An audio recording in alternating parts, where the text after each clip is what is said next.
Sukumaran Muhammad Tamim സദിക്കിന്ന് നിക്കാഹിൻ നാളായല്ലോ.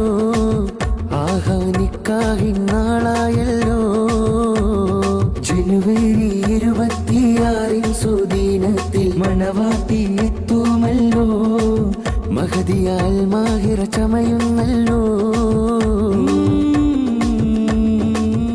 സുൽത്താനുൽ ഉലമാ തൻ കരങ്ങൾ കോർത്ത് ഇണ ചേർ